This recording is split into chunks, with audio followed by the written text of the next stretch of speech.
Hey everyone, it's Gavin at Balls to You. We're going to do a bit of an educational video this time. That's why you've got my ugly mush in front of the camera. I've been asked about the banana / coral gene sex link trait.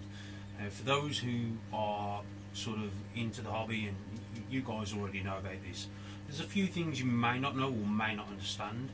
But this is mainly for those people who are fresh into the hobby, who are looking at getting a coral glow or a banana, who don't quite understand. Certainly when I've sold them, they don't quite understand how the sex link actually works.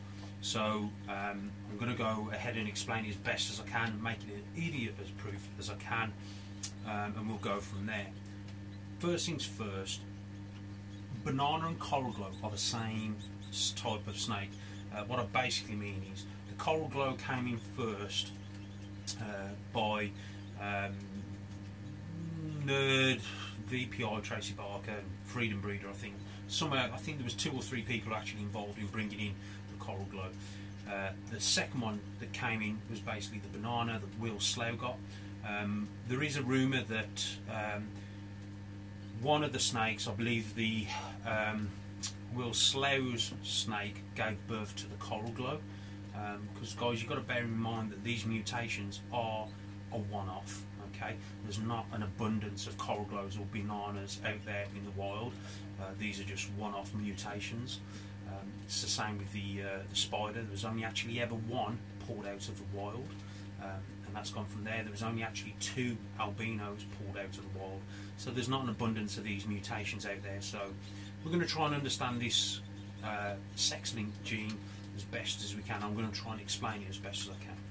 So for now, we're just going to call it banana. Okay, so I've written it down to try and help and explain a few things. Okay, ignore this for now. First things first, a female banana will basically produce the same amount of equal amounts of male and female. There's no sex links as far as we're aware to do with the females. Okay, so the females equally, like you've got a pastel or a spider or anything like that, will produce the same amount of males to females. Okay, so there's no real sex link that we've noticed there with the female trait. Okay, this is where it gets interesting, guys. The male, forget the female side of things, the male from a female banana becomes a female maker. Okay, so that male, 94 upwards % of its offspring will be female. Okay, so the male from the female banana becomes a female maker. Okay, so that's an average, guys. Okay, but it's around about 94–96% of its offsprings will be female.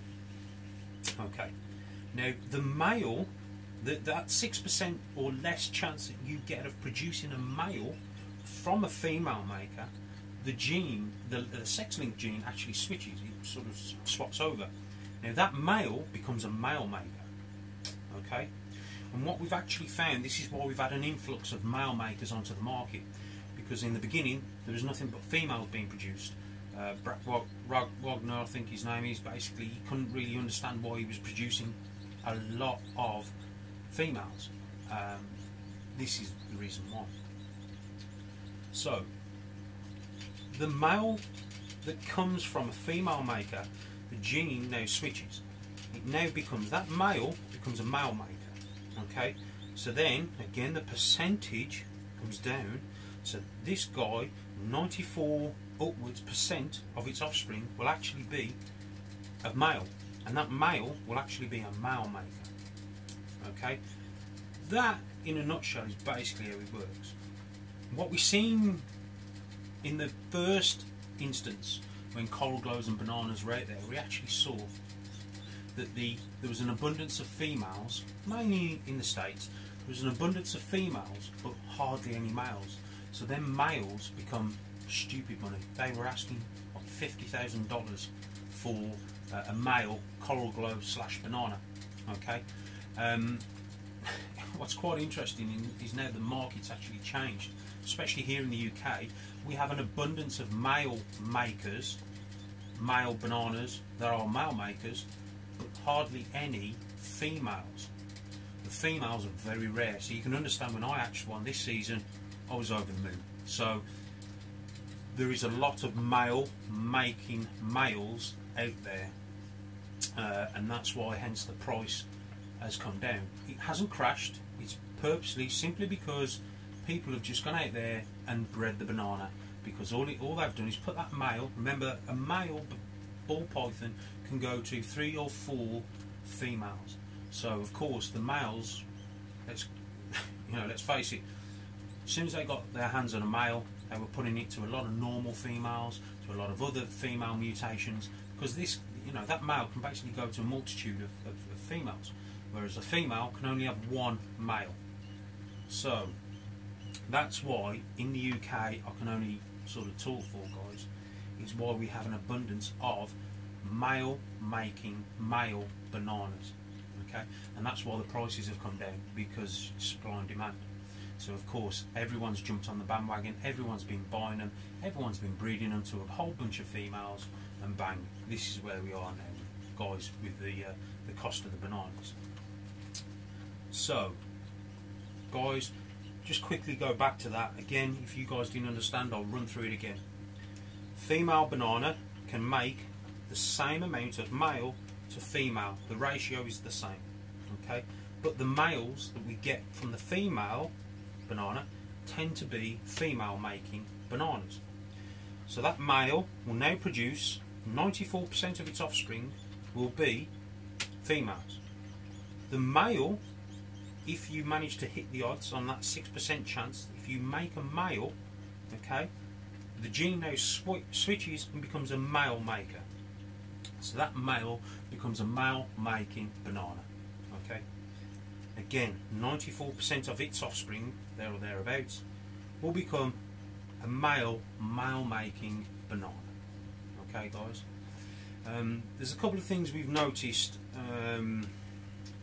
Basically, as this has gone on through, you imagine the tree, you're breeding this male maker to a load of others, his sons and his grandsons, etc., etc. Basically, what we're starting to see, or what we think what's happening, is the actual sex link trait is being watered down.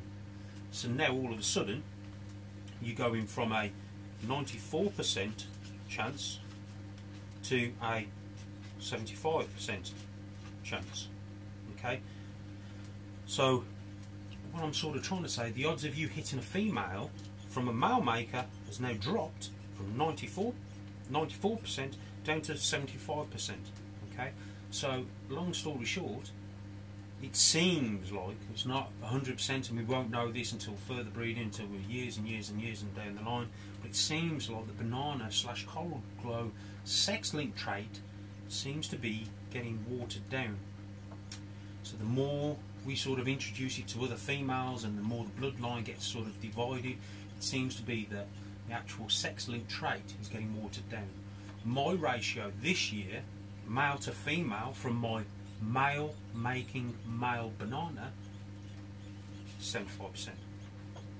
75% of his offspring were male, 25% were female. So you can sort of see that, and again, this isn't coming just from my my records. A couple of the big breeders as well are obviously saying exactly the same thing. They're starting to see that this gene is starting, or sex-linked gene, basically starting to water down. So a little bit of an educational video for you guys today.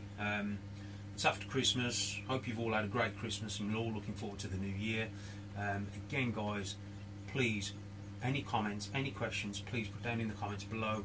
Thanks for watching, and to all my subscribers and new subscribers, thanks for taking time to watch my videos. Okay, guys, take care.